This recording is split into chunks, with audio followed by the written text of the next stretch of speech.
जय श्री कृष्णा फ्रेंड्स, राधे राधे। कैसे हैं आप सब? आई होप बाल गोपाल की कृपा से सभी स्वस्थ और मस्त होंगे। तो फ्रेंड्स, बाल गोपाल की सेवा चैनल में आप सभी का बहुत बहुत स्वागत है। तो फ्रेंड्स, आज की कहानी से हमें यह सीख मिलती है कि ज़िंदगी हमेशा अपने लिए नहीं जीनी चाहिए, दूसरों के लिए भी जीनी चाहिए।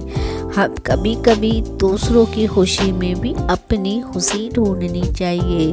अपने लिए तो हर इंसान जीता है, लेकिन वह इंसान सर्वश्रेष्ठ और महान होता है जो दूसरों के लिए जीता है और दूसरों के लिए ही सोचता है। तो आशा करती हूँ आप सभी को यह कहानी पसंद आएगी। कहानी बहुत ही बढ़िया है। पसंद आए तो प्लीज़ चैनल को सब्सक्राइब करना मत भूलिएगा। तो फ्रेंड्स, एक समय की बात है, नारद जी ब्रह्मा जी के पास पहुँचे और उन्होंने कहा, नारद जी ने ब्रह्मा जी से कि आप सृष्टि के रचयिता हैं, सारा संसार आपके उससे चलता है, इस सृष्टि की रचना आपने ही की है। लेकिन मेरे मन में एक प्रश्न बहुत दिनों से हो रहा है, तो मैं आपसे उस प्रश्न को करना चाहता हूँ। तब ब्रह्मा जी ने कहा कि पूछो, क्या पूछना चाहते हो?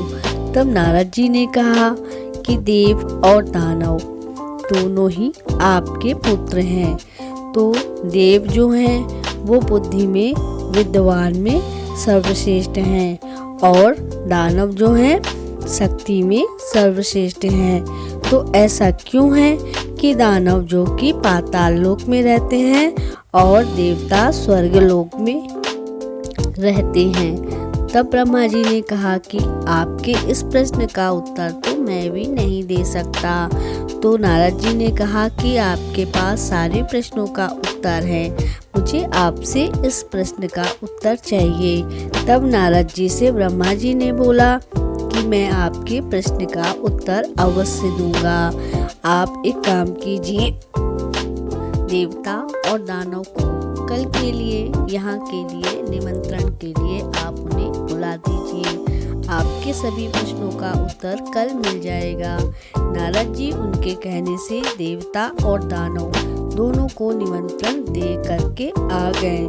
तभी दूसरे दिन सबसे पहले दानव निमंत्रण के लिए, भोजन के लिए पहुँचे। तभी ब्रह्मा जी ने उनके लिए थाल लगवाई और उन्हें एक शर्त रखी और बोले कि आप लोग भोजन तभी कर सकते हैं जब आपके हाथों में लाठी बंधी होगी और आप भोजन तभी करेंगे। दानव ने उनकी शर्त मान ली और दानवों के हाथ में ब्रह्मा जी ने लाठियां बंधवा दी।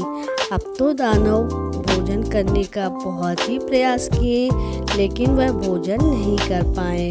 थक हार करके दानव खड़े हो गए और रुष्ट हो गए कि जब यही करना था तो हमें भोजन के लिए बुलाया ही क्यों। तभी देवता भी भोजन के लिए पहुंच गए और देवताओं के लिए भी भोजन की थाली परोसी गई और उनके हाथ में भी लाठी बांध दी गई।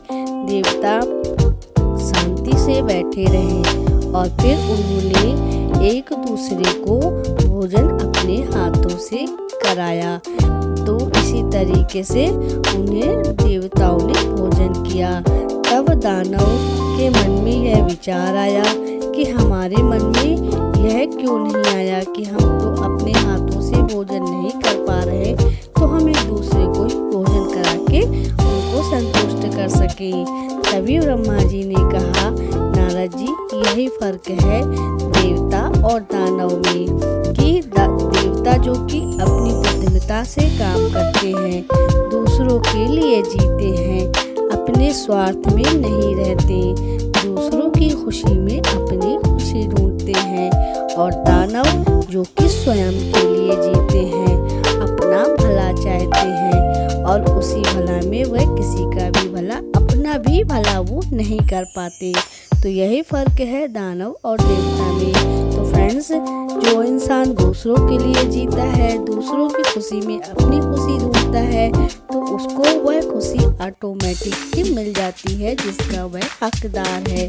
तो आशा करती हूँ आप सभी को यह कहानी पसंद आई होगी। अगर पसंद आई तो प्लीज़ चैनल को सब्सक्राइब करना मत भूलिएगा। लाइक, कमेंट और शेयर भी कर दीजिएगा। और हाँ, बेल आइकन जरूर प्रेस कीजिएगा, जिससे हमारे आने वाली हर वीडियो के नोटिफिकेशन आप तक पहुंचते रहे।